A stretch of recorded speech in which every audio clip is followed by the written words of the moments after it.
देखिए भैया बहनों, नमस्कार।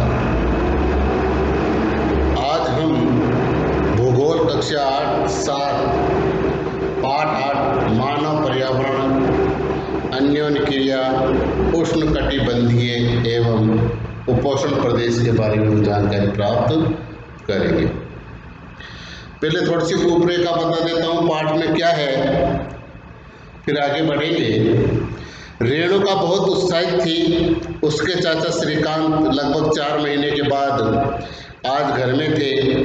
वह एक वन्य जीव फोटोग्राफर थे, यानी कि जंगली जानवरों के वे फोटो खींचते थे, उतारते थे। ये बहुत यात्रा भी करते थे।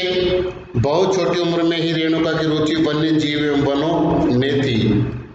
जब उसके चाचा ने प्रकृति संबंधी पुस्तकों से उसका परिचय करवाया तो दूरस्थ भूस्थल एवं वहां रहने वाले लोगों की तस्वीरें उसके हमेशा आकर्षित करती थी।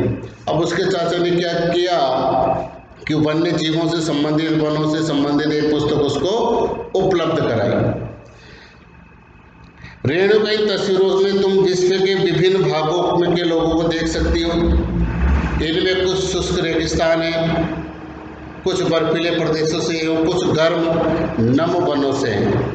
वे मुझसे कितना अलग दिखते हैं, रेणुका ने कहा।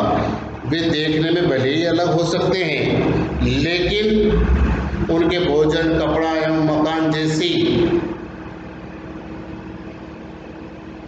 जीवन की मूल आवश्यकताएं हमारे समान ही है। तो श्रीकांत चाचा ने कहा कि उनके बच्चे भी शायद तुम्हारी ही तरह खेलते हैं, कभी झगड़ते हैं, कभी समझौता कर लेते हैं, गाते हैं, नाचते हैं, घरेलू कार्यों में अपने परिवार की मदद करते हैं।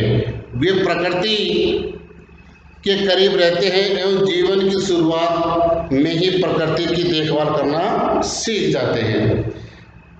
अब जो प्रकृति की देखरेख में रहते हैं तो प्रकृति की देखभाल करना भी वो सीख जाते हैं। मछली पकड़ना एवं वनों से सामग्री एकत्र करना सीख जाते हैं। अब जो उन इलाकों में रहते हैं तो मछली पकड़ना भी सीख जाते हैं, सामग्री एकत्रित करना भी सीख जाते हैं। तो अब अपन ने कई विभिन्न प्राकृतिक प्रदेशों, वहाँ के निवासियों के जनजीवन के बारे में देखेंगे और पढ़ा है और देखते हैं। तो उसके बाद में देखते हैं अमेजन बेसिन में जीवन। अमेजन बेसिन में जीवन। अब अमेजन बेसिन जीवन में क्या, पहले तो इसको समझ। उष्णकटिबंधीय प्रदेश कर्क रेखा और मकर रेखा के मध्य स्थित है। अमेजन बेसिन कहाँ स्थित है? उष्णकटिबंधीय प्रदेश कर्क रेखा और मकर रेखा के मध्य स्थित है और भूमध्य रेखा के 10 डिग्री उत्तर और 10 डिग्री दक्षिण मध्य के भाग को भूमध्य रेखा प्रदेश कहते हैं। अब भूमध्य प्रदेश किसको कहते हैं? भूमध्य रेखा के 10 डिग्री उत्तर तथा 10 डिग्री दक्षिण मध्य के भाग को भूमध्य रेखीय प्रदेश कहते हैं। और इसी के अंदर अमेजन नदी इसी प्रदेश में होकर बहती है। जो अमेजन नदी है वह इसी प्रदेश में होकर के बहती है। यह पश्चिम में पर्वतों से निकलकर पूर्व में अंध महासागर में पहुंचती है। अब ये कहां से? पश्चिम में पर्वतों से निकलकर, पश्चिम से पर्वतों से निकलकर पूर्व में कहां गिरती है? अंध महासागर में पहुंचती है।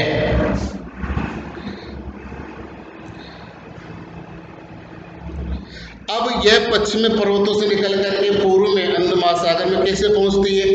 देख, जिस स्थान पर मुहाना, जिस स्थान पर कोई नदी किसी अन्य जलराशि में मिलती है उसे नदी का मुहाना कहते हैं। अब नदी का मुहाना किसे कहते हैं? जिस स्थान पर कोई नदी किसी अन्य जलराशि में मिलती है नदी का मुहाना कहते हैं। अब अमेजन नदी में बहुत सारी सहायक नदियां आकर के मिलती है। अमेजन नदी में बहुत सारी सहायक नदियां आकर के मिलती है और आकर के मिलती है और वो मिलकर के क्या करती हैं? अमेजन बेसिन का निर्माण करती है। नदियां, अमेजन नदी में बहुत सारी नदियां आकर के मिलती है और अमेजन बेसिन का निर्माण करती है ना।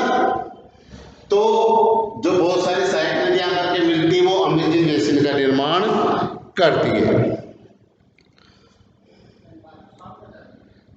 यह नदी बेसिन ब्राजील के भागों, पेरू के कुछ भागों, बोलिविया, इक्वाडोर, कोलंबिया तथा वेनेजुएला के छोटे भाग से अपवाहित होती है। कहाँ से अपवाहित होती है? ब्राजील के भागों, पेरू के कुछ भागों, बोलिविया, इक्वाडोर, कोलंबिया तथा वेनेजुएला के छोटे भाग से अपवाहित होती है। और इस बेसिन में स्थित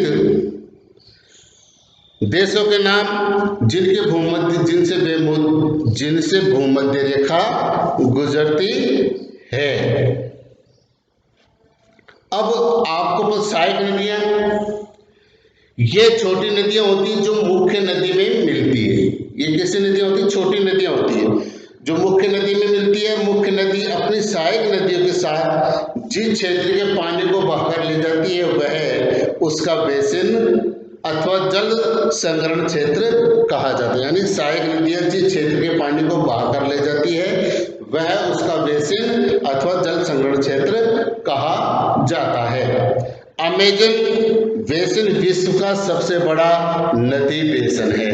जो अमेजन बेसिन है वो विश्व का सबसे बड़ा नदियों में बेसिन है, नदी बेसिन है। इसके बाद जलवायु। अब जैसा कि आप जानते हैं कि जलवायु हर जगह एक जैसा नहीं होता। कहीं गर्म होता है, कहीं ठंडा होता है ना, कहीं शुष्क होता है, कहीं नम्र आर्द्र होता है। तो जलवायु सब जगह अपने तरीके से होता है, वहाँ के मौसम के अनुकूल होता है। अब जैसे अमेजन बेसिन भूमध्य रेखा के आसपास फैला है। जो अमेजन बेसिन है भूमध्य रेखा के आसपास फैला है और पूरे वर्ष यहाँ गर्म एवं नम जलवायु रहती है। कौन सी जलवायु रहती है यहाँ पर? गर्म और नम जलवायु रहती है। यहाँ का मौसम दिन एवं रात दोनों ही समय, दिन में और रात में दोनों ही समय लगभग समान रूप से गर्म एवं आर्द्र होता है। अब जो अमेजन बेसिन भूमध्य रेखा के पास है तो यहाँ का जो मौसम होता है दिन और रात दोनों ही समय में लगभग एक समान रूप से गर्म एवं आर्द्र, आर्द्र यानी नर्म, गर्म एवं गर्म है तो आर्द्र एवं गर्म एवं आर्द्र होता है तथा शरीर में चिपचिपाहट महसूस होती है। जब ये दोनों गर्म और आर्द्र जलवायु जब रहती है तो शरीर में ऐसा लगता है कि चिपचिपाहट हो रही है या महसूस होती है। इस प्रदेश में लगभग प्रतिदिन बरसात होती है। जब वहाँ का जलवायु गर्म और नम है, आर्द्र है, तो वहाँ क्या उस प्रदेश के अंदर हमेशा प्रतिदिन बरसात होती है और वह भी बिना किसी पूर्व चेतावनी के।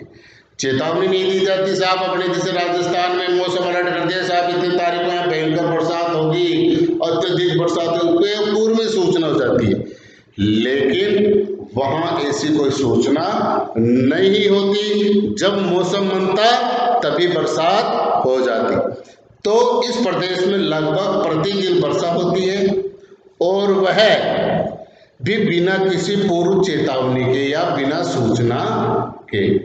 दिन का तापमान उच्च एवं आर्द्रता अति उच्च होती है और रात के समय तापमान कम हो जाता है लेकिन आर्द्रता वैसी ही बनी रहती है।